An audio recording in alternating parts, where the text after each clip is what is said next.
Suami tega menamparku 10 kali di depan gundiknya yang sedang tertawa puas. Langsung kubalas mereka dengan kelakuan kejinya. Kujual dan kuambil semua aset senilai 30 miliar dan membuat. Sebelum ceritanya dimulai, silakan tulis di kolom komentar dari daerah mana saja teman-teman yang menonton cerita ini. Dan jangan lupa like dan subscribe, agar channel Our Story bisa terus berkembang dan mempersembahkan cerita yang terbaik. Pagi itu matahari menyapa dengan lembut melalui tirai tipis di kamar utama rumah megah bergaya modern yang berdiri di pinggiran kota Jakarta. Udara terasa hangat, aroma kopi dan roti panggang memenuhi udara. Di balik suasana yang tampak damai itu, terdengar suara lembut seorang wanita yang sedang menata sarapan di meja makan. Reni, perempuan berusia 28 tahun, berdiri di dapur dengan rambut panjangnya yang digulung rapi ke belakang. Wajahnya lembut, matanya teduh. Namun dari sorotnya bisa terlihat ada sesuatu yang tersembunyi, semacam kekosongan yang ia tutupi dengan senyum. Ia mengenakan dres sederhana berwarna biru muda, tanpa perhiasan berlebihan. Hanya cincin kawin di jarinya yang masih mengingatkannya bahwa ia adalah seorang istri dari pria yang dulu sangat ia cintai, Harry. Di atas meja makan, sarapan sudah tersaji rapi. Nasi goreng favorit Harry, telur mata sapi setengah matang, jus jeruk segar, dan kopi hitam tanpa gula. Semua tampak sempurna, seperti kehidupannya dari luar, tenang, stabil, dan penuh kemewahan.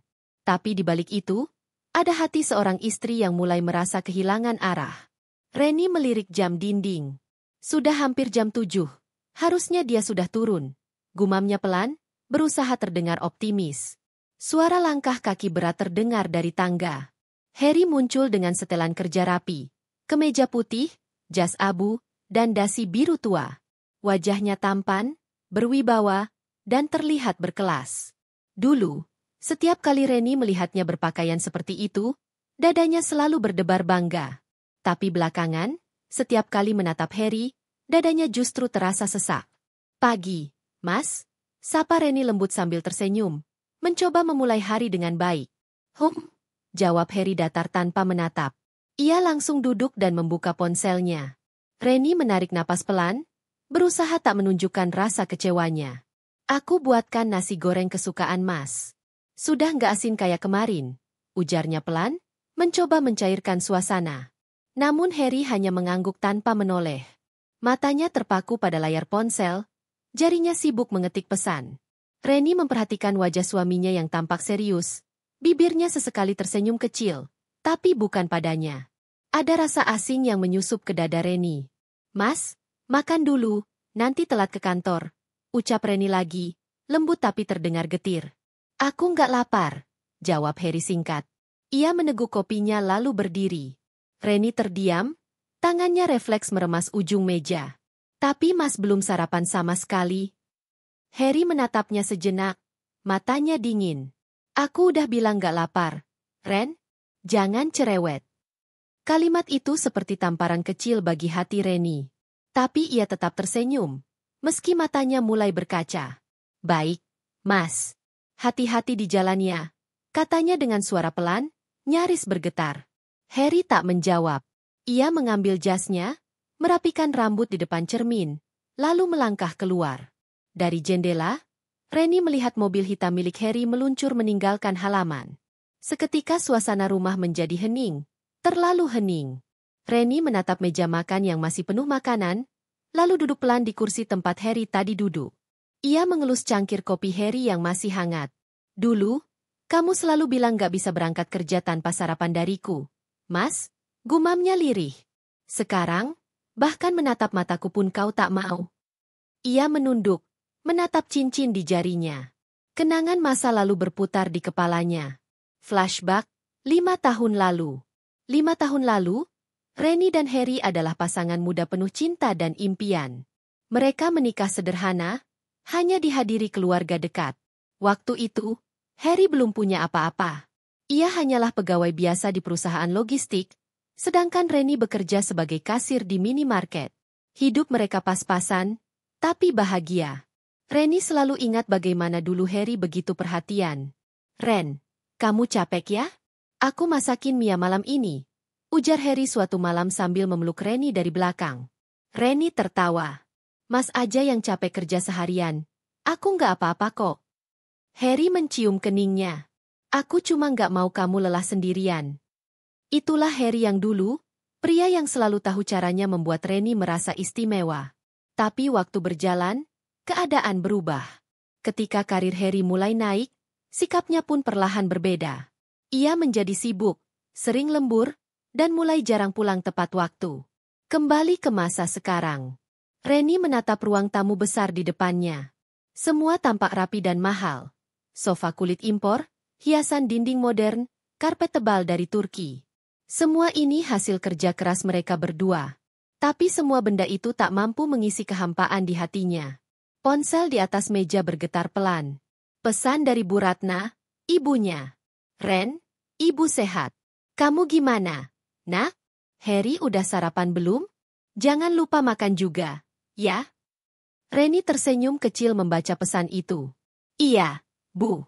Harry udah berangkat. Aku juga udah makan. Ibu jangan khawatir ya. Padahal ia belum menyentuh sepiring nasi goreng di depannya. Tapi ia tahu, ibunya tak perlu tahu betapa kesepiannya dirinya kini. Ia tak ingin membuat ibunya cemas. Setelah membereskan meja, Reni menuju ruang kerja kecil di rumah.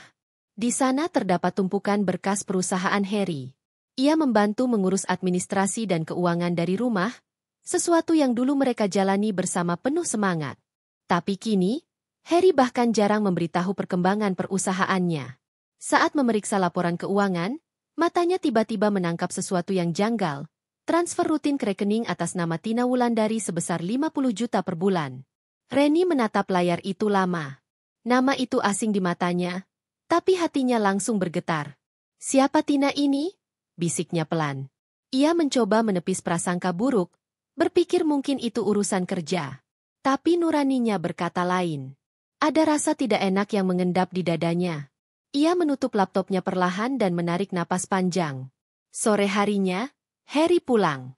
Wajahnya tampak lelah tapi juga anehnya bahagia. Reni menyambutnya di depan pintu, mencoba tersenyum seperti biasa. Mas, aku masakin ayam bakar kesukaanmu. Taruh aja di meja. Aku mandi dulu, jawab Harry tanpa senyum. Reni mengangguk, tapi matanya menatap sesuatu. Parfum wanita di dalam saku jas Harry yang tergantung di kursi. Parfum mahal berwarna merah muda, bukan miliknya. Tangannya gemetar saat mengambil botol itu. Ia membuka tutupnya dan menghirup aroma yang lembut, manis, dan menusuk hati. Itu bukan aroma dirinya. Itu aroma wanita lain. Air matanya menetes diam-diam. Ia memandangi botol parfum itu lama, sebelum akhirnya mengembalikannya ke tempat semula. Di luar kamar mandi, terdengar suara Harry bersenandung kecil, sesuatu yang sudah lama tak pernah ia dengar. Dan di saat itulah, Reni tahu, kebahagiaan yang tampak sempurna itu sudah mulai retak. Malam itu, Reni duduk di balkon rumahnya. Angin malam berhembus lembut, tapi rasanya dingin menembus kulit. Di pangkuannya, foto pernikahannya bersama Harry yang dulu penuh senyum. Mas, apa aku sudah nggak cukup baik buatmu? Katanya pelan, seolah berbicara pada foto itu. Ia menatap langit yang gelap.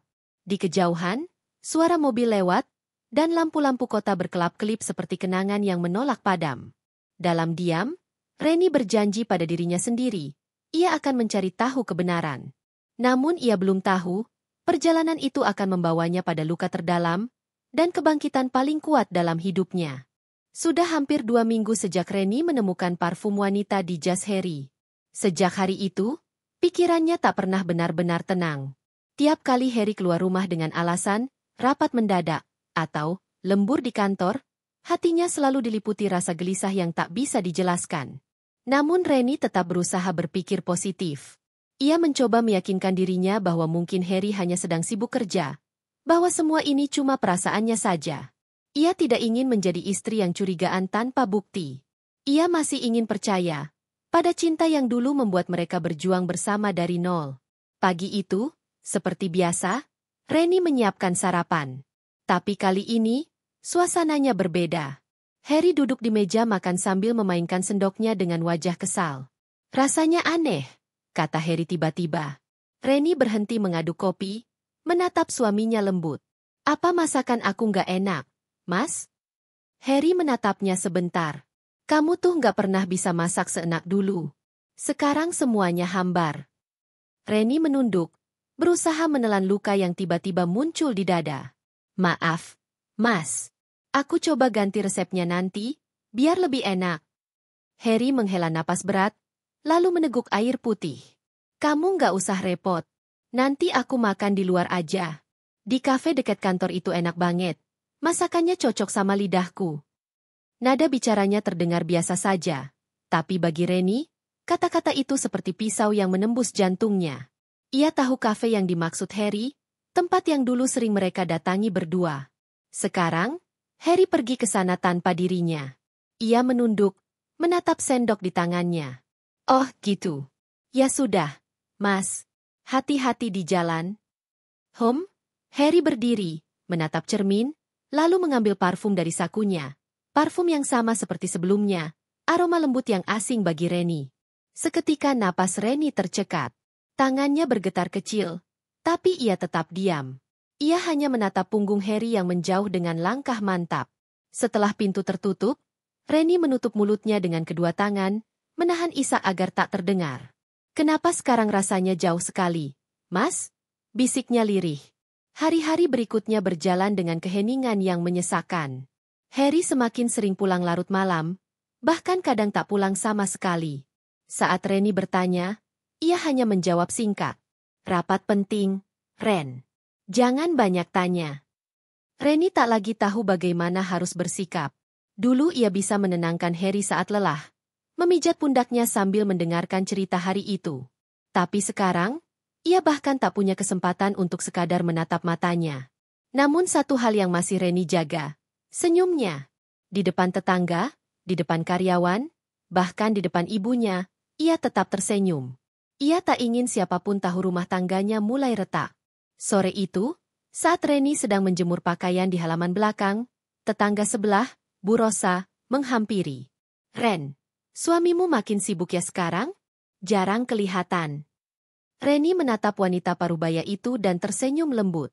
Iya, Bu. Lagi banyak proyek katanya. Bu Rosa mengangguk. Wah, hebat ya. Tapi jangan sampai kerja terus. Nanti rumah tangga bisa dingin, loh. Kalimat itu membuat senyum Reni perlahan pudar. Ia hanya mengangguk kecil dan berkata pelan, Iya, Bu. Aku tahu. Malamnya, Reni berusaha menunggu Harry pulang. Sudah jam 11 malam, tapi belum ada tanda-tanda mobilnya di halaman.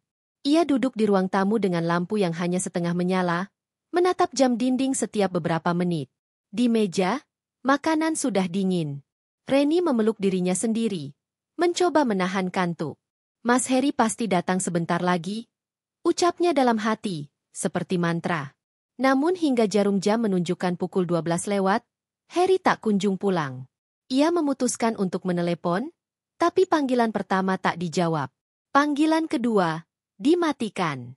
Dadanya mulai sesak, tapi bukan karena marah, melainkan karena takut kehilangan seseorang yang dulu ia percayai sepenuhnya.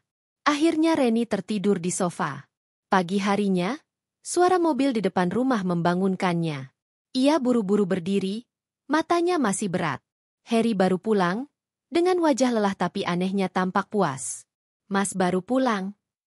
Harry menatapnya sekilas. Iya, Cap.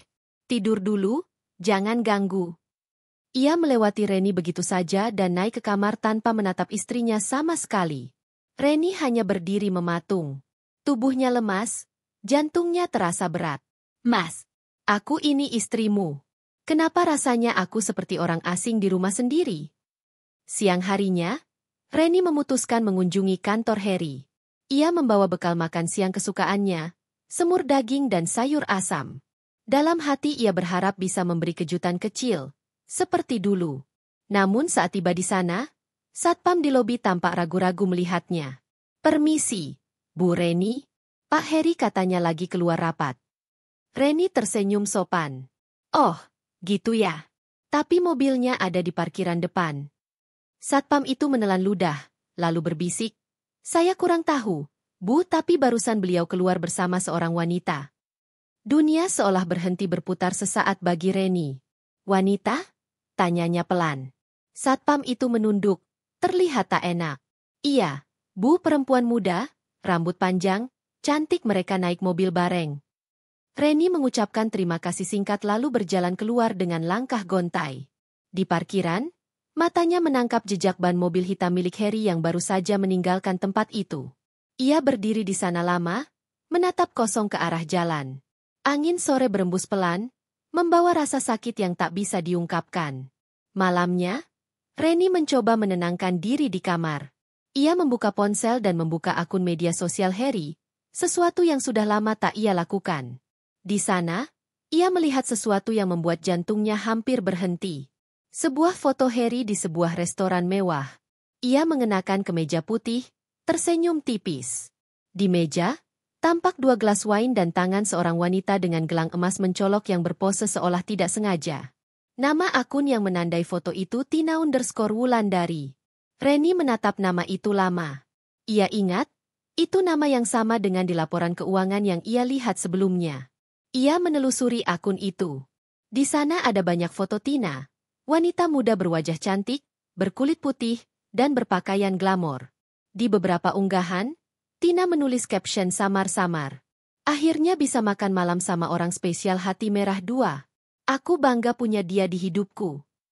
Dan di salah satu komentar, Harry menulis emoji senyum dan hati. Tangan Reni gemetar hebat. Ponselnya hampir terjatuh. Air mata mengalir tanpa ia sadari. Ia memandangi layar itu lama, berharap ini cuma salah paham. Tapi hatinya tahu, tak ada lagi yang bisa dibantah. Harry selingkuh. Dan wanita itu adalah Tina. Esok paginya, Reni tetap berusaha tegar. Ia masih menyiapkan sarapan, masih menyapa Harry dengan suara lembut, meski dalam dadanya badai berkecamuk. Namun Harry tetap dingin. Ia bahkan tak menatap Reni ketika makan. Kamu kenapa, Ren? Akhir-akhir ini kelihatan aneh. Tanya Harry tiba-tiba sambil mengunyah roti. Reni menatapnya tenang. Aku cuma capek, Mas. Mungkin butuh istirahat. Harry mengangguk. Ya, istirahat aja. Tapi jangan lupa urus keuangan perusahaan. Banyak info belum kamu input. Betapa ironisnya. Harry masih meminta bantuannya mengurus perusahaan yang ia bangun bersama, sementara di luar sana, ia sedang mengkhianatinya. Setelah Harry pergi, Reni menatap jendela lama sekali.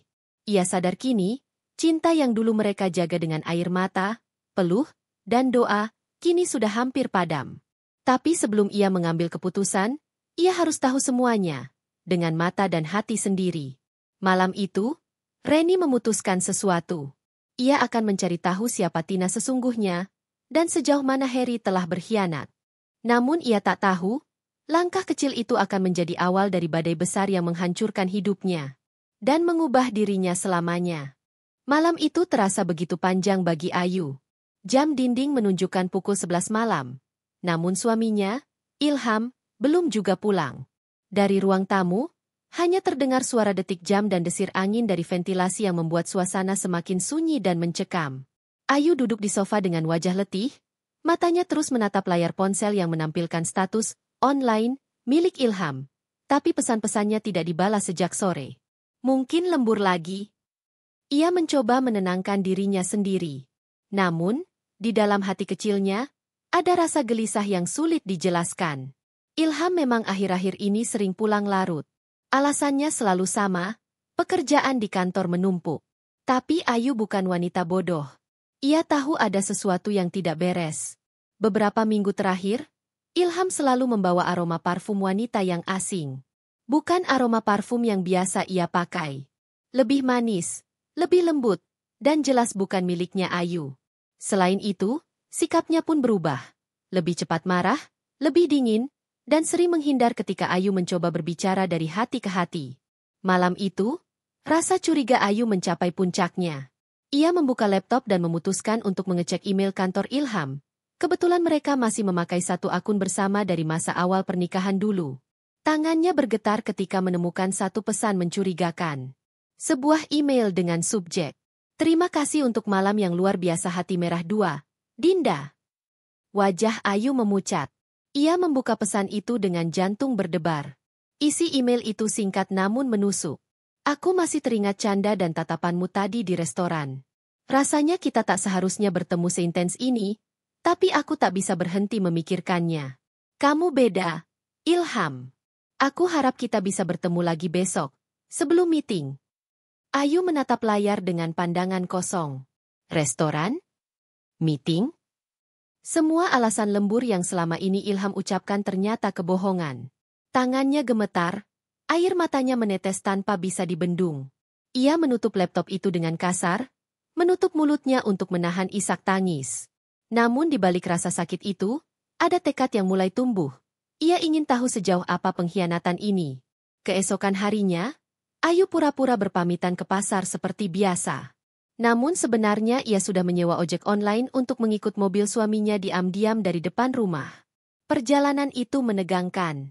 Jantung Ayu berdebar setiap kali mobil Ilham berhenti di lampu merah. Hingga akhirnya, mobil itu berhenti di depan sebuah hotel bintang 4 di pusat kota. Hotel? Bisiknya pelan. Ya Tuhan, jangan sampai aku benar-benar melihat hal ini. Tapi kenyataan memang sekejam itu. Dari kejauhan, Ayu melihat Ilham keluar dari mobil, bersama seorang wanita muda berpenampilan glamor. Wajahnya langsung dikenali. Itu adalah Dinda, rekan kerja Ilham yang sering disebut-sebut saat ia bercerita tentang kantor. Mereka tampak akrab, tertawa kecil sambil bergandengan tangan masuk ke lobi hotel. Ayu terpaku di atas motor. Air matanya mengalir deras tanpa suara. Sakit, tapi juga membuat hatinya perlahan membatu. Jadi ini alasanmu pulang larut tiap malam, gumamnya lirih. Ia segera memotret adegan itu dari kejauhan. 1, 2, 3 kali. Ia simpan semua buktinya dengan hati yang bergetar. Tidak ada lagi keraguan, Ilham telah berselingkuh. Malamnya, ketika Ilham pulang dengan wajah lelah seolah baru pulang dari kantor, Ayu hanya menatapnya diam. Ia tak lagi bertanya, tak lagi memeluk. Yang tersisa hanyalah diam dan tatapan tajam penuh luka. Kamu kenapa diam aja? Tanya Ilham datar. Ayu menatapnya dalam-dalam. Aku cuma capek. Kerjaan rumah ya? Sudah kubilang, kalau kamu mau, aku bisa cari asisten. Capek. Percaya sama orang yang ternyata cuma pandai berbohong. Ilham tertegun. Matanya sedikit menyipit, mencoba membaca arah pembicaraan. Namun Ayu tidak melanjutkan. Ia hanya berjalan ke kamar tanpa menoleh lagi. Di dalam hati, ia sudah berjanji. Ia tidak akan membiarkan dirinya hancur tanpa perlawanan. Pagi itu udara terasa berbeda. Langit mendung, seolah ikut merasakan beratnya hati Ayu. Ia duduk di ruang tamu, menatap kosong cangkir kopi yang sudah dingin. Semalaman ia tidak bisa tidur. Bayangan Ilham dan wanita itu terus menghantui pikirannya. Namun di tengah kekalutan itu, Ayu berusaha tegar. Ia tahu menangis tidak akan mengubah apapun. Ia hanya ingin mencari ketenangan, walau sedikit. Sekitar pukul 9 pagi, ponselnya bergetar. Nama di layar membuatnya tertegun, Raka, teman SMA. Sudah bertahun-tahun ia tak mendengar kabar Raka. Terakhir kali mereka berjumpa adalah saat reuni kecil 2 tahun lalu. Raka dikenal sebagai pria yang ramah dan sopan, kini menjadi pemilik perusahaan interior ternama di kota itu. Hai, Ayu. Apa kabar? Aku kebetulan lagi cari orang buat bantu proyek CSR perusahaan, dan aku kepikiran kamu. Kamu masih aktif di kegiatan sosial, kan? Pesan itu sederhana, tapi entah mengapa terasa hangat. Setelah semalaman dihantam emosi, ada seseorang yang masih mengingatnya bukan sebagai istri Ilham, tapi sebagai dirinya sendiri. Ayu menatap pesan itu lama sebelum akhirnya membalas. Hai, Raka. Iya, aku masih aktif. Boleh banget, proyeknya tentang apa? Percakapan mereka pun berlanjut. Raka menjelaskan bahwa perusahaannya sedang melakukan renovasi untuk panti asuhan di pinggiran kota, dan ia ingin melibatkan Ayu untuk membantu mengatur kegiatan sosialnya. Beberapa hari kemudian, mereka bertemu di sebuah kafe sederhana untuk membicarakan detail proyek itu. Saat Ayu datang, Raka sudah duduk menunggu. Ia mengenakan kemeja putih dengan senyum hangat yang sama seperti dulu, senyum yang membuat Ayu merasa aman. Ayu, lama banget nggak ketemu. Kamu nggak berubah, masih sama seperti dulu. Ayu tersenyum samar. Mungkin aku berubah, cuma kamu aja yang nggak sadar. Berubah gimana? Lebih lelah, mungkin. Raka menatapnya dalam diam. Dari sorot mata Ayu, ia bisa membaca banyak hal. Luka, kekecewaan, dan kekosongan yang berusaha disembunyikan. Kalau kamu butuh tempat cerita, aku siap jadi pendengar. Ayu, katanya lembut. Ucapan itu sederhana, tapi menyentuh. Hati Ayu seperti menemukan sedikit ruang untuk bernafas. Setelah sekian lama hidup dalam bayang-bayang ilham yang dingin dan penuh kebohongan, kini ada seseorang yang memperlakukannya dengan tulus, tanpa menghakimi. Selama beberapa minggu bekerja sama, Ayu dan Raka semakin akrab.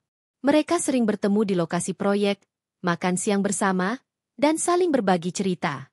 Raka selalu memperhatikan hal-hal kecil, menyiapkan payung saat hujan, membawakan minuman kesukaannya, dan sesekali menghibur dengan candaan ringan.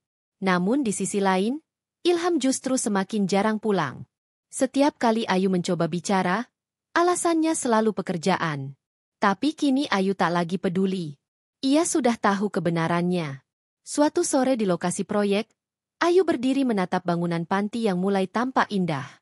Anak-anak kecil berlarian di sekitarnya, tertawa bahagia. Raka datang menghampiri dengan 2 gelas teh hangat di tangan. Kamu kelihatan lebih tenang sekarang, katanya pelan. Mungkin karena aku mulai belajar untuk nggak menyalahkan hidup, jawab Ayu sambil tersenyum tipis. Atau karena kamu mulai berani menemukan kebahagiaanmu sendiri. Ayu menatapnya. Ada sesuatu di mata Raka, ketulusan, kehangatan, dan rasa hormat. Untuk pertama kalinya setelah sekian lama, Ayu merasa dilihat sebagai manusia, bukan sekadar istri atau bayangan di rumah besar yang sepi. Namun kebahagiaan kecil itu tidak berlangsung lama. Ketika malam tiba dan Ayu pulang ke rumah, Ilham sudah menunggunya di ruang tamu. Wajahnya gelap, penuh kecurigaan. Kamu dari mana? Tanyanya dengan nada tajam. Dari proyek sosial. Sama siapa? Raka. Raka? Teman cowok? Jadi sekarang kamu mulai cari perhatian dari laki-laki lainnya? Ayu terdiam. Tuduhan itu terasa seperti tamparan. Ia menatap Ilham tanpa ekspresi, tapi suaranya tenang, dingin bahkan. Lucu ya, kamu ngomong begitu, setelah aku tahu kamu nginap di hotel sama Dinda. Wajah Ilham seketika memucat. Ayu, jangan ngarang. Aku punya bukti, Ilham. Hening. Suasana rumah mendadak seperti beku. Untuk pertama kalinya, Ilham tidak bisa berkata apa-apa. Ayu berdiri, menatapnya lurus. Kamu boleh hancurin kepercayaan aku, tapi kamu nggak akan hancurin harga diriku. Aku nggak akan tunduk lagi. Lalu ia melangkah pergi ke kamar, meninggalkan Ilham yang masih terdiam di ruang tamu. Sementara dalam dirinya, Ayu baru saja berubah. Bukan lagi istri yang selalu menunggu dan menangis, melainkan wanita yang siap mengambil kendali atas hidupnya sendiri. Pagi itu, udara di rumah terasa seperti membeku. Bukan karena dingin udara, melainkan karena dua hati yang kini saling berjarak, saling menahan amarah, namun juga enggan untuk benar-benar bicara. Ayu menyiapkan sarapan seperti biasa. Meja makan tertata rapi, aroma nasi goreng menyebar di udara, tapi kursi di depannya kosong.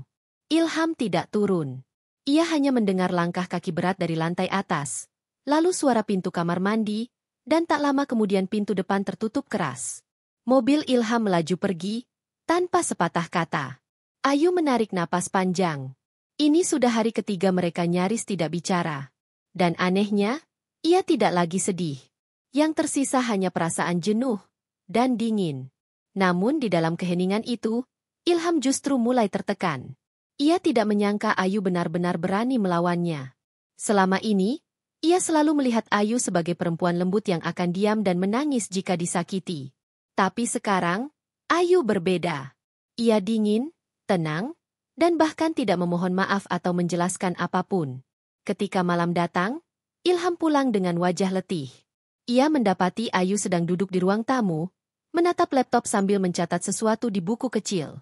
Ada tumpukan dokumen di meja, berkas keuangan keluarga, data investasi, dan surat tanah. Kamu ngapain? Tanya Ilham curiga. Ngecek laporan keuangan rumah. Bukankah aku juga punya hak tahu? Jawab Ayu tenang tanpa menoleh. Sejak kapan kamu peduli soal itu? Sejak kamu sibuk pakai uang keluarga buat wanita lain. Ilham terdiam. Rahangnya mengeras. Jaga bicaramu, Ayu. Kamu yang seharusnya jaga sikap. Ilham. Aku bukan patung di rumah ini. Suasana memanas. Ayu berdiri, menatap Ilham dengan sorot mata tajam namun tenang. Tidak ada ketakutan seperti dulu, hanya kelelahan yang telah berubah menjadi ketegasan. Kita dulu menikah karena cinta, Ilham. Tapi lihat kita sekarang, kamu bahkan gak sanggup menatap mataku. Ilham menatapnya lama, lalu mengalihkan pandangan. Ia tahu Ayu benar, tapi egonya terlalu tinggi untuk mengakui. Beberapa hari berikutnya, perang dingin itu semakin nyata. Mereka masih tinggal serumah, tapi tak lagi berbicara. Ayu tidur di kamar tamu, Ilham memilih tidur di kamar utama. Jika bertemu di dapur atau ruang makan, mereka hanya bertukar tatapan kosong tanpa kata. Rumah besar itu kini seperti kuburan yang bernafas. Indah dari luar, tapi membusuk di dalam. Namun yang tidak disadari Ilham, Ayu perlahan mulai mengambil alih kendali. Ia memeriksa rekening keluarga, aset, dan investasi yang selama ini ia serahkan sepenuhnya pada Ilham. Dan ternyata, banyak hal yang disembunyikan. Beberapa aset keluarga atas nama Ilham diam-diam telah digadaikan. Sebagian dana perusahaan kecil yang mereka kelola bersama juga mengalir ke rekening milik seorang wanita bernama Tina, nama yang sudah lama menghantui batin Ayu. Malam itu, Ayu menatap layar laptop dengan rahang menegang. Ia tahu Tina bukan sekadar teman kantor. Ia adalah wanita yang sering muncul di sisi Ilham, cantik, muda, dan berani. Dan kini, Ayu punya bukti bahwa hubungan mereka bukan hanya sekadar perselingkuhan, tapi juga pengkhianatan finansial. Saat Ilham pulang larut malam, Ayu sudah menunggu di ruang tamu. Ia menyalakan lampu, duduk tegak dengan wajah dingin. Ilham, panggilnya pelan namun tegas. Apalagi? Aku capek. Aku juga. Tapi kali ini kamu harus dengar. Ayu mendorong sebuah map ke arah Ilham. Ini laporan keuangan keluarga. Dan aku tahu kamu sudah gelapkan dana dari rekening bersama kita buat Tina. Ilham menatap map itu, wajahnya pucat. Kamu ngawur, Ayu. Ngawur? Ada bukti transfer, tanda tangan kamu, dan bahkan bukti pembayaran hotel. Mau kuperlihatkan juga fotonya? Hening. Detik itu, seluruh wajah Ilham kehilangan warna. Ia tak menyangka Ayu bisa sejauh itu. Kamu nyelidiki aku? Katanya dengan suara rendah tapi penuh amarah. Aku cuma mencari kebenaran. Karena kamu udah nggak bisa dipercaya. Kamu keterlaluan, Ayu, teriak Ilham, membanting map itu ke meja. Yang keterlaluan itu kamu, Ilham. Ayu membalas dengan mata berkaca-kaca tapi nada tegas. Kamu hancurkan kepercayaan, cinta, dan sekarang kamu mau pura-pura bersih. Ilham memukul meja keras hingga gelas di atasnya pecah. Berani banget kamu ngomong gitu sama aku. Aku berani karena aku udah nggak takut kehilangan kamu lagi. Kalimat itu menampar batin Ilham lebih keras dari apapun. Ia menatap Ayu. Tapi wanita di depannya kini bukan lagi istri lembut yang bisa ditundukkan dengan ancaman atau kemarahan. Malam itu, pertengkaran mereka berakhir tanpa kata maaf. Ilham keluar dari rumah, menyalakan mobil, dan melaju entah kemana. Ayu menatap kepergiannya dari jendela. Air mata menetes di pipinya, tapi hatinya kuat. Baik, Ilham, bisiknya pelan. Kalau ini jalan yang kamu pilih, aku juga akan tunjukkan siapa aku sebenarnya. Malam itu menjadi titik balik. Pertarungan dingin telah berubah menjadi perang terbuka. Dan Ayu tahu, mulai sekarang, tidak ada lagi ruang untuk lemah. Ia harus siap menghadapi badai berikutnya. Hari-hari berlalu dengan sunyi yang mencekam.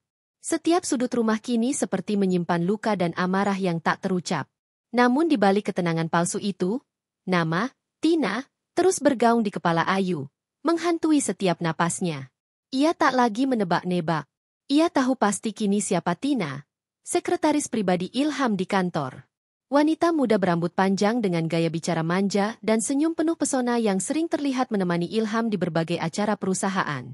Ayu pernah menemuinya sekali, di acara ulang tahun kantor Ilham setahun lalu. Tina waktu itu memperkenalkan diri dengan sopan, tapi tatapan matanya pada Ilham tidak pernah bisa dilupakan oleh Ayu. Tatapan penuh rasa memiliki yang terlalu berani. Dan kini, semua potongan puzzle itu mulai menyatu dengan jelas di depan mata. Sore itu, Ayu duduk di ruang kerjanya sambil menatap layar laptop. Ia baru saja menerima email anonim berisi beberapa foto Ilham dan Tina di sebuah restoran mewah. Dalam foto itu, mereka terlihat berpegangan tangan. Tina tersenyum lembut, sementara Ilham menatapnya dengan tatapan yang dulu hanya dimiliki Ayu. Ayu terdiam lama.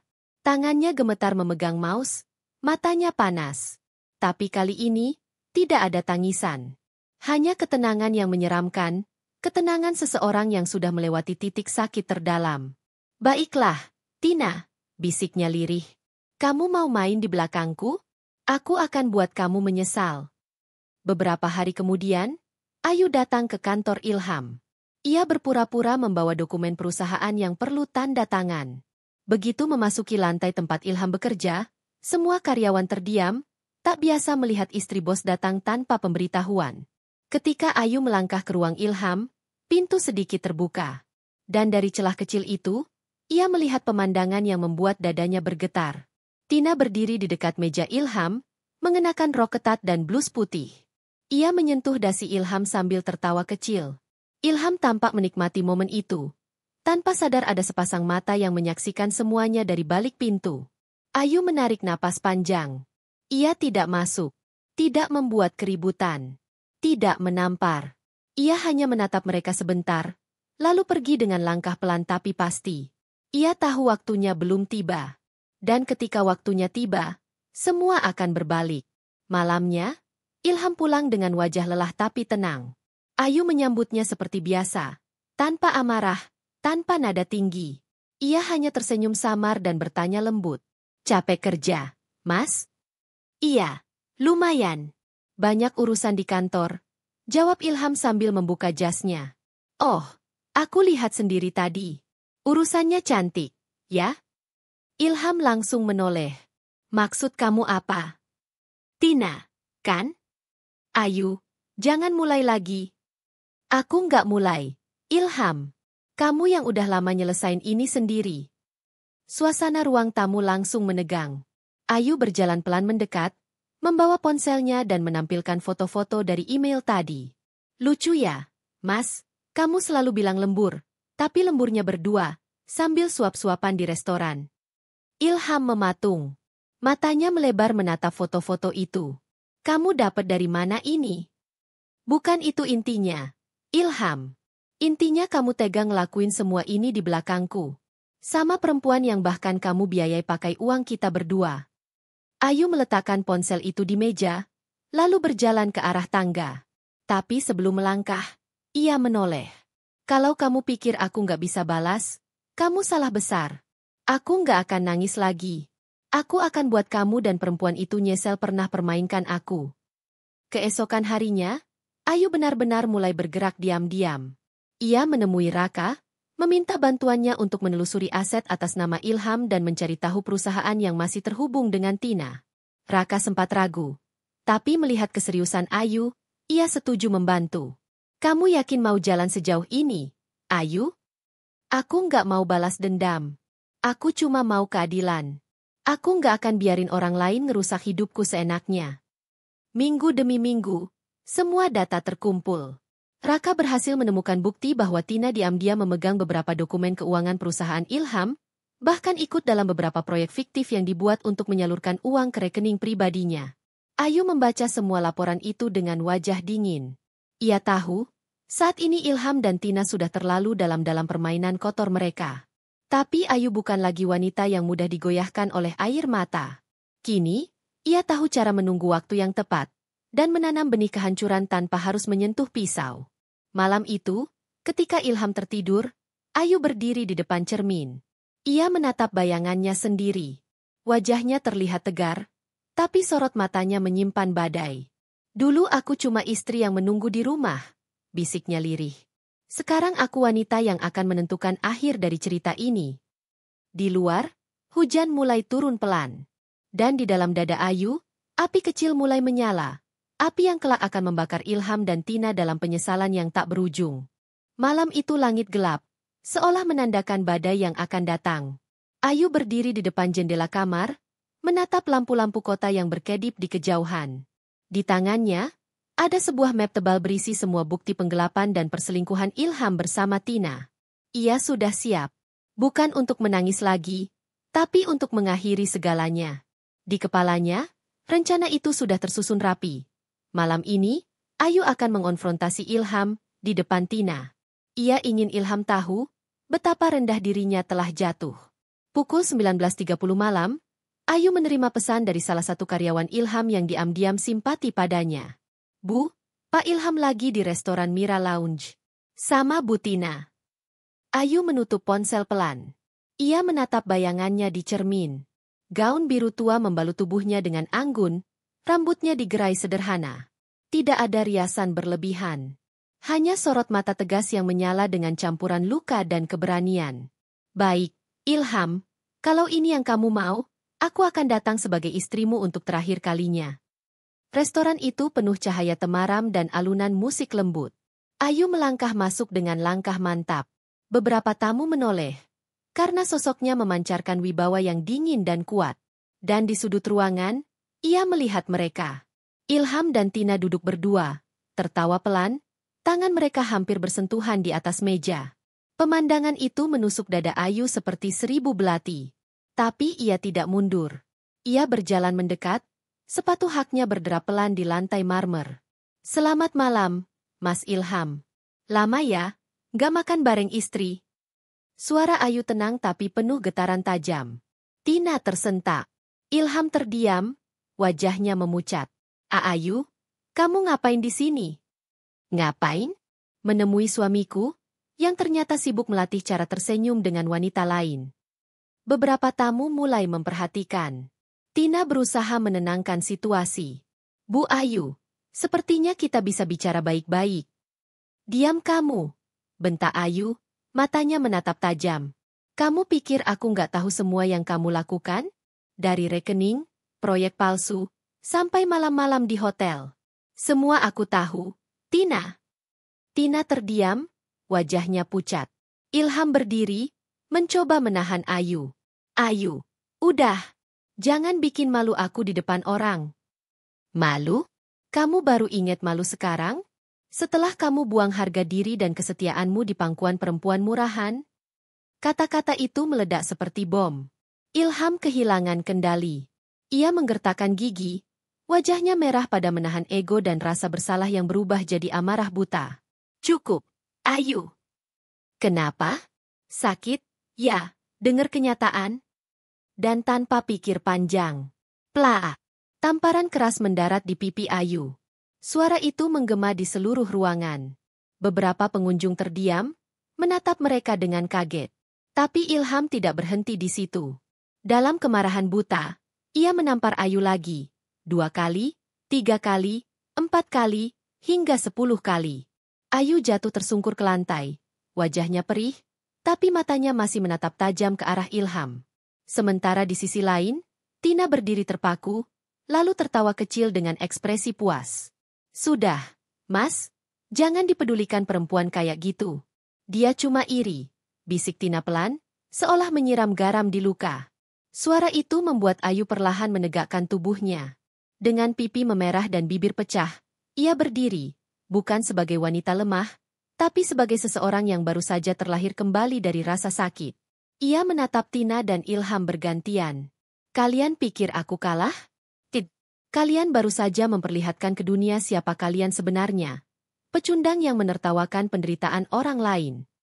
Ia mengambil tasnya, lalu berjalan keluar dengan langkah tegap. Tapi sebelum melewati pintu, Ayu berbalik dan berkata lirih tapi jelas. Nikmati tawa kalian malam ini. Karena besok, kalian akan menangis seperti aku dulu. Malam itu, Ayu pulang ke rumah dengan tubuh gemetar dan wajah memar. Namun di matanya, ada api yang menyala. Ia duduk di ruang kerjanya, menatap map berisi semua dokumen aset dan rekening milik Ilham. Tangannya bergerak cepat. Ia menandatangani beberapa berkas, surat penarikan dana, pemindahan kepemilikan aset, dan pembekuan rekening perusahaan.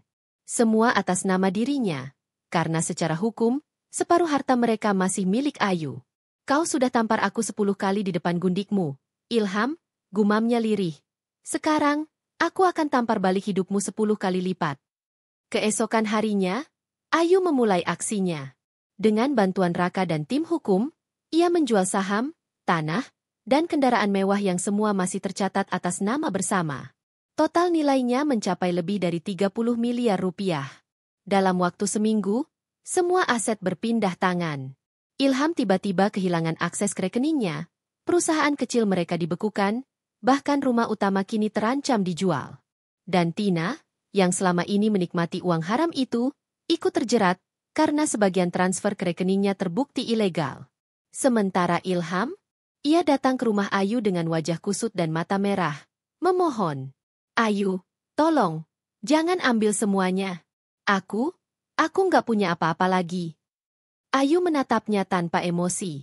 Sekarang kamu tahu rasanya kehilangan segalanya di depan orang yang kamu hancurkan.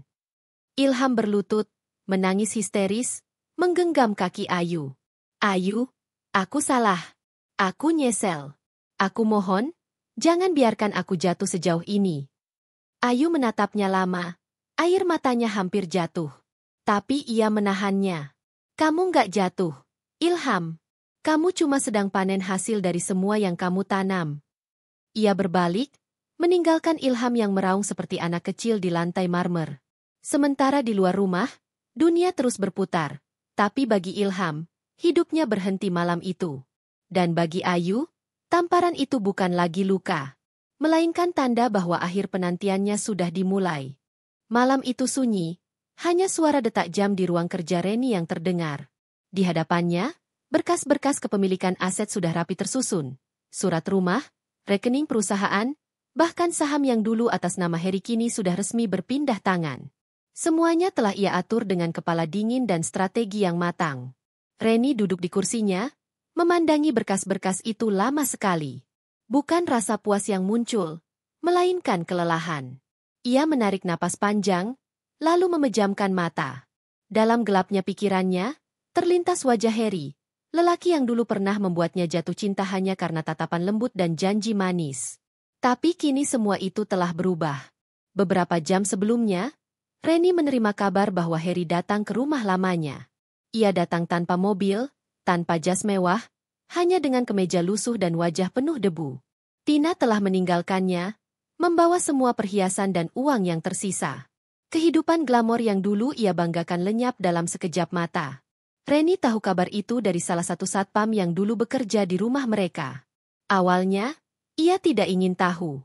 Namun sesuatu dalam dirinya mendorong untuk pergi, bukan untuk menolong, tetapi untuk melihat dengan mata kepala sendiri bagaimana seorang pria yang dulu menamparnya 10 kali di depan wanita lain, kini jatuh sehancur-hancurnya. Ketika mobil Reni berhenti di depan rumah lama mereka, langit tampak kelabu. Rumah megah itu kini tampak kusam, catnya mulai mengelupas, dan taman yang dulu penuh bunga kini hanya rumput liar. Ia berjalan perlahan masuk, menahan napas saat mendengar suara dari dalam. Reni. Suara itu lirih, gemetar, dan asing. Di dalam ruang tamu, Heri duduk di lantai, menunduk, matanya merah sembab. Di tangannya, hanya ada segelas air dan beberapa lembar foto lama. Foto mereka berdua saat masih bahagia. Reni menatapnya tanpa kata. Ia tak lagi merasa takut atau marah. Yang tersisa hanya perasaan hampa. Hari ini aku benar-benar kehilangan semuanya. Heri berujar, suaranya serak. Rumah, perusahaan, uang, bahkan Tina. Dia kabur bawa semua. Aku nggak punya apa-apa lagi, Ren. Reni masih diam. Heri menatapnya dengan mata berkaca-kaca. Kamu puas, kan? Sekarang kamu menang. Kamu berhasil bikin aku jatuh.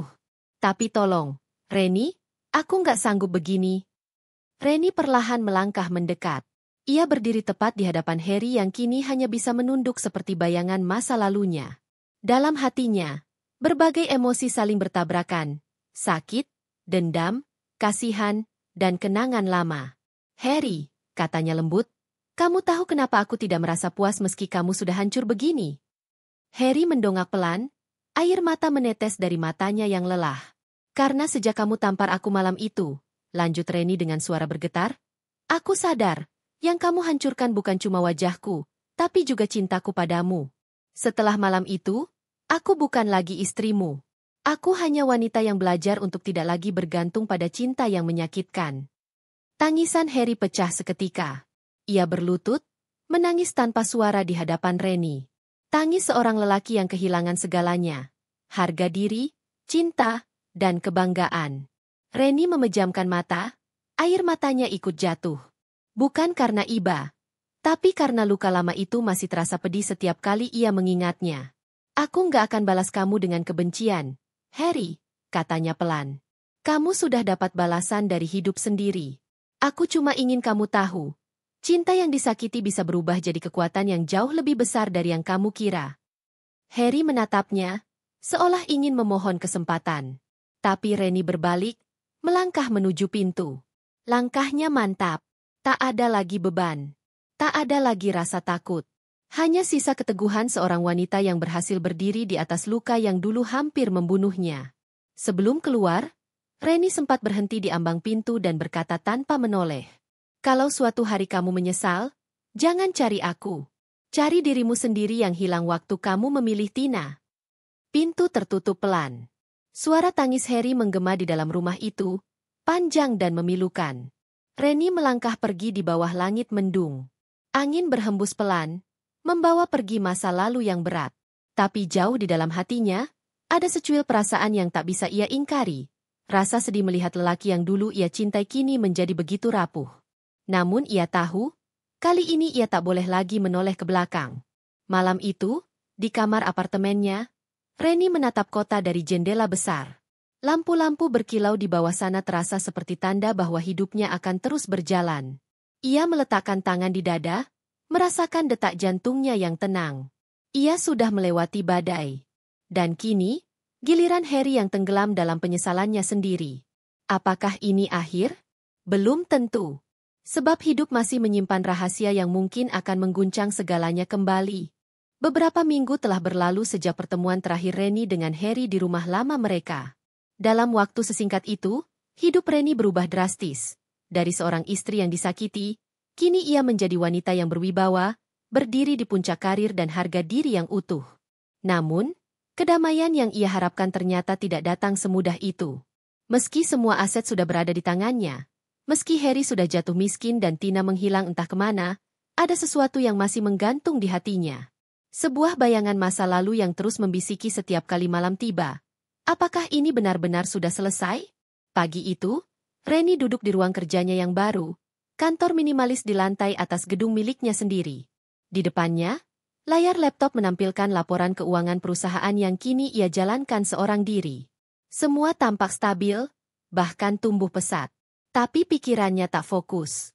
Ia teringat seseorang, Tina. Wanita yang menjadi sumber kehancuran rumah tangganya.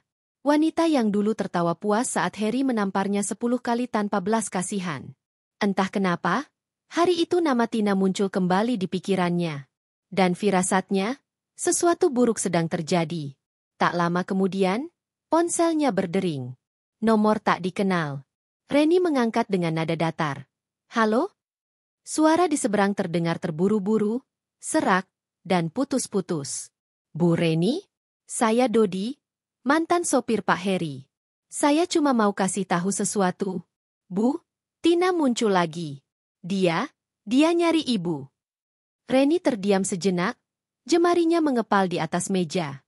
Dia cari aku untuk apa? Suaranya datar tapi dalam. Saya nggak tahu pasti, Bu.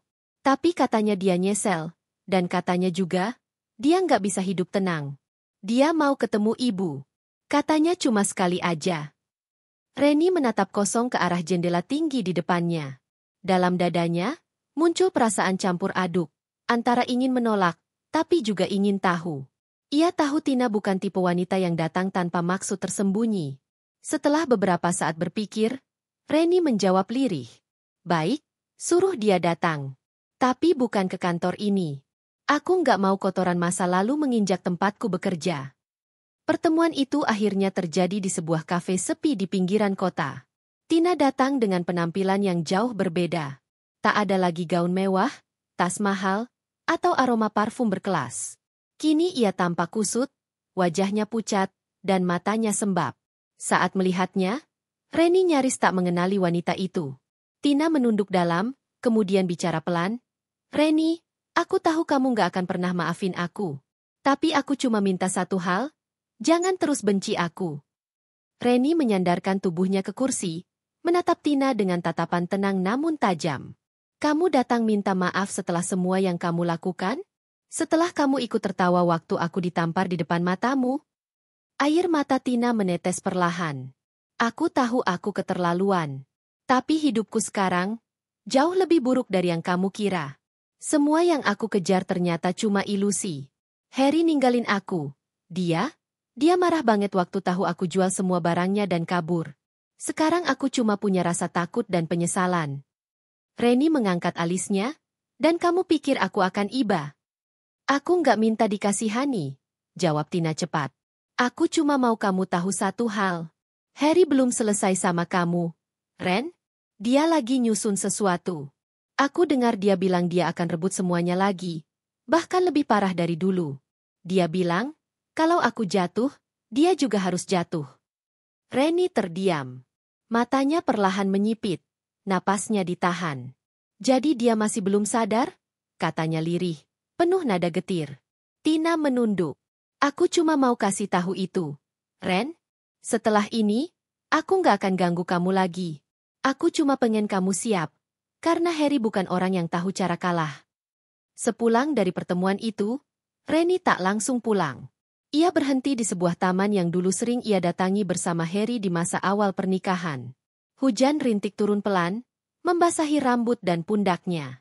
Kalau benar Harry mau melawan lagi, maka permainan ini belum berakhir, pikirnya dalam diam. Reni tahu satu hal, ia tak boleh lagi menjadi korban. Kali ini, kalau Harry benar-benar berani datang untuk merampas kembali, ia sudah siap.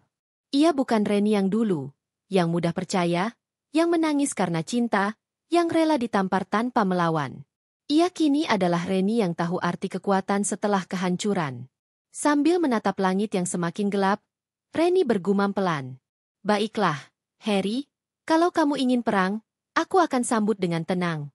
Tapi ingat, kali ini bukan kamu yang akan menangis. Kamu akan hancur karena keserakahanmu sendiri. Angin berhembus dingin, hujan semakin deras, dan wajah Reni tampak tegas di bawah payung kecilnya. Di matanya, tidak ada lagi kesedihan. Hanya keteguhan yang membara. Di tempat lain, di sebuah kamar sempit, Harry duduk sambil menatap papan rencana di dinding. Beberapa nama dan foto terpampang di sana, termasuk foto Reni. Ia mencengkeram tangannya erat-erat, matanya merah, bibirnya bergetar penuh dendam. Kalau kamu pikir semua ini udah selesai, Reni, bisiknya pelan, kamu salah besar. Pagi itu, langit Jakarta tampak kelabu. Awan menggantung berat seolah ikut menandai babak akhir dari kisah panjang yang penuh luka dan air mata. Reni duduk di ruang kantornya, menatap keluar jendela tinggi, menyesap secangkir kopi yang kini sudah dingin. Sudah seminggu sejak pertemuannya dengan Tina, dan sejak saat itu, ia tahu satu hal, badai belum benar-benar berlalu. Kabar mulai beredar pelan, tentang Harry yang mencoba mengacaukan keuangan perusahaan Reni, menggunakan koneksi lama dan menyebar fitnah bahwa Reni menipu saham milik suaminya sendiri. Tapi Reni bukan wanita yang mudah dijatuhkan. Dengan hati-hati dan kecerdikan yang diasah oleh rasa sakit, ia sudah menyiapkan segalanya. Kali ini, jika Harry berani menyerang, maka ia akan melawan dengan kebenaran dan bukti. Sore itu, Reni menerima surat panggilan dari pengadilan bisnis. Harry menggugatnya, menuduh Reni mencuri dan menjual aset tanpa izin suami. Tuduhan yang keji, tapi Reni justru tersenyum tipis. Jadi ini langkahmu berikutnya, Harry, gumamnya pelan. Ia menutup map surat itu, lalu berdiri. Sudah saatnya ia menghadapi segalanya dengan kepala tegak, bukan lagi sebagai korban, tapi sebagai perempuan yang tahu bagaimana menegakkan keadilan untuk dirinya sendiri. Hari sidang pun tiba. Ruang pengadilan penuh sesak oleh wartawan dan publik yang penasaran. Harry datang dengan jas murah, rambut acak-acakan, dan wajah penuh kebencian. Di sisinya, duduk seorang pengacara bayaran yang tampak gugup. Reni datang dengan anggun dan tenang, mengenakan setelan sederhana namun berwibawa. Di belakangnya, Ada beberapa pengacara profesional dan asisten kepercayaannya. Ketika mata mereka bertemu, ruangan seolah membeku. Tidak ada lagi cinta. Tidak ada lagi nostalgia. Hanya dua manusia yang pernah saling menghancurkan kini berdiri berhadapan, membawa luka masing-masing. Saudara Harry, suara hakim memecah keheningan. Anda menuduh istri Anda mengambil aset perusahaan tanpa izin. Apakah Anda punya bukti kuat? Harry tersenyum sinis. Tentu saja. Saya punya dokumen transfer dan saksi yang tahu kalau semua itu dilakukan tanpa sepengetahuan saya. Reni hanya menatapnya tenang. Hakim kemudian menoleh padanya. Dan Anda, Ibu Reni, apa tanggapan Anda? Reni berdiri perlahan, matanya menatap hakim dengan tegas. Yang mulia, katanya dengan suara lembut namun mantap, semua aset yang disebutkan atas nama suami saya memang benar saya pindahkan. Tapi yang tidak diketahui banyak orang, seluruh aset itu awalnya dibeli menggunakan uang saya sendiri, hasil kerja keras saya sebelum menikah. Semua bukti sudah ada di sini. Ia menyerahkan map tebal berisi bukti transaksi dan sertifikat kepemilikan asli. Ruangan bergemuruh pelan. Harry tampak kaget, wajahnya memucat. Hakim membuka dokumen-dokumen itu, menelaah satu persatu, lalu menatap Harry. Apakah Anda tahu bahwa semua aset ini ternyata memang atas nama Ibu Reni sejak awal pembelian? Harry gelagapan. Tidak mungkin. Itu bohong. Tiba-tiba pintu ruang sidang terbuka. Seorang wanita berjalan masuk dengan langkah pelan, Tina. Semua mata langsung tertuju padanya. Wajahnya masih terlihat lemah, tapi matanya tajam menatap Harry. Saya mohon izin bicara, Yang Mulia, katanya pelan. Saya punya pengakuan. Reni menatap Tina tanpa ekspresi. Harry justru panik, berdiri dari kursinya. Apa yang kamu lakukan di sini? Tina menatapnya dengan getir. Aku datang untuk menebus sedikit dosaku. Aku saksi semua yang terjadi. Aku tahu semua aset itu milik Reni. Bukan kamu, Harry. Kamu cuma memanfaatkan nama pernikahan kalian untuk menguasai semuanya. Suara bisik-bisik memenuhi ruang sidang. Harry gemetar, wajahnya merah padam. Kamu pengkhianat. Tina menunduk, air matanya jatuh. Bukan aku yang mengkhianati, Harry. Kamu yang menghancurkan semua orang yang pernah sayang padamu. Hakim mengetuk palu. Cukup. Berdasarkan bukti dan pengakuan saksi, pengadilan memutuskan bahwa seluruh aset sah milik Ibu Reni. Gugatan saudara Harry ditolak. Harry jatuh terduduk di kursinya. Wajahnya kosong, matanya menatap ke lantai. Reni berdiri, menatapnya lama sekali. Di dalam dirinya, ada rasa puas, tapi juga getir. Ia tidak pernah menyangka bahwa pembalasan bisa terasa sepi seperti ini. Reni, suara Harry parau. Kamu menang. Tapi apa kamu bahagia? Reni menatapnya, tersenyum tipis. Aku tidak butuh menang, Harry. Aku cuma ingin hidupku kembali. Dan sekarang aku sudah mendapatkannya. Ia berjalan keluar ruang sidang tanpa menoleh lagi. Tina menatap kepergiannya, lalu berbisik pada Harry, kau hancur bukan karena dia, tapi karena keserakahanmu sendiri. Di luar gedung pengadilan, langit mulai cerah. Reni berdiri di bawah sinar matahari sore, menatap langit biru yang perlahan muncul di balik awan. Ia menghela napas lega. Akhirnya semua selesai. Bukan dengan balas dendam yang brutal, tapi dengan keadilan yang tenang. Semua dosa, semua kebohongan, akhirnya terbongkar di hadapan dunia. Reni berjalan menjauh, meninggalkan masa lalunya di belakang. Kini langkahnya ringan, hatinya bebas. Ia tahu perjalanan hidupnya belum berakhir.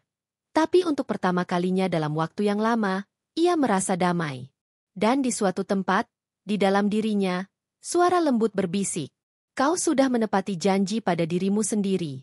Kau tak lagi menjadi korban. Kau adalah pemenang dalam kisahmu sendiri.